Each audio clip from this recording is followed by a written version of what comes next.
আপনারা এই ভিডিওটা দেখেন, অনেক ভালো লাগবে আপনার, দেখেন তাহলে।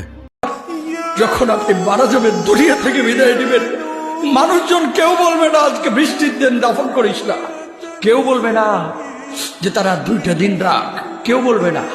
কবরের মধ্যে যখন নিয়ে যাওয়া হবে, আপনার স্ত্রীর কথা মনে পড়বে, আপনার সন্তানের কথা মনে পড়বে, আপনার বাবার কথা মনে পড়বে।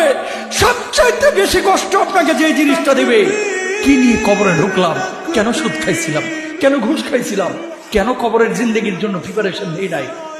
দুনিয়ার জিন্দেগিতে একটা মামলায় ফেসে গেলে সুপ্রিম কোর্টে যাওয়া যায়, উচ্চ আদালতে যাওয়া যায়। আখিরাতের জিন্দেগিতে কোনো মামলায় ফেসে গেলে পালাবার কোনো আর পথ নাই। চলে যেতে হবে। দালান ঘর, বাড়ি ঘর, টাকা পয়সার জন্য পাগল হয়ে থাকে আমরা, কিন্তু এটা আমার আসল ঘর নয়। যেই গোসলখানাটারে আমি এত সুন্দর করে টাইলস করে ইটালিয়ান ফিটিংস দিয়ে বানালাম, আমার জীবনের শেষ গোসলটা কি ওই গোসলখানায় হবে? কথা বলে, যেখানে লাশ ধোয়ায় ওইখানে আমার গোসল হবে, এগুলো আমরা ভাবতে চাই না। কবরের জীবনটা আসল জীবন। কবর জগতে কোনো রং নাই, কবর জগতে কোনো স্বাদ নাই, কবর জগতে কিচ্ছু নাই, মাটি আর মাটি। হ্যাঁ, যদি আপনি মালিককে খুশি করে যেতে পারেন, অন্ধকারটাও আলোকিত হয়ে যাবে। কষ্ট আপনার কবরের চিন্তা আপনি করেন, আমার কবরের চিন্তা আমি করব।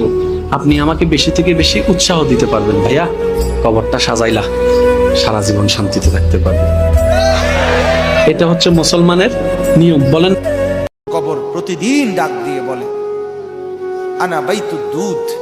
প্রত্যেকের কবর প্রত্যেককে ডেকে বলে, ও আল্লাহর বান্দা, জানো আমি পোকামাকড়ের ঘর, পোকামাকড়ের ঘর। তুমি তো সেই বান্দা যে একটা মশা কানের পাশ দিয়ে উড়ে গেলে তোমার ঘুম বন্ধ হয়ে যায়, চোখ মিলে যায়। একটা মশার গুনগুন আওয়াজ সহ্য করতে পারো না। একবার কয়েল, একবার অ্যারোসোল, একবার মশারি, এরপরেও তুমি চাও যে একটা মশাও যেন আমার কানের কাছে গুনগুন না করে। তো 5 ঘন্টার ঘুমের জন্য, 6 ঘন্টার ঘুমের জন্য বান্দা এই যত্ন নিলা, অনন্তকাল কিংবা বছরের পর বছর কবরের যে ঘুম দিবা, পড়ে থাকবা সেই ঘরে, পোকা মাকড়ের ঘর, সেই ঘরে তুমি ঘুমাইবা কেমনে, থাকবা?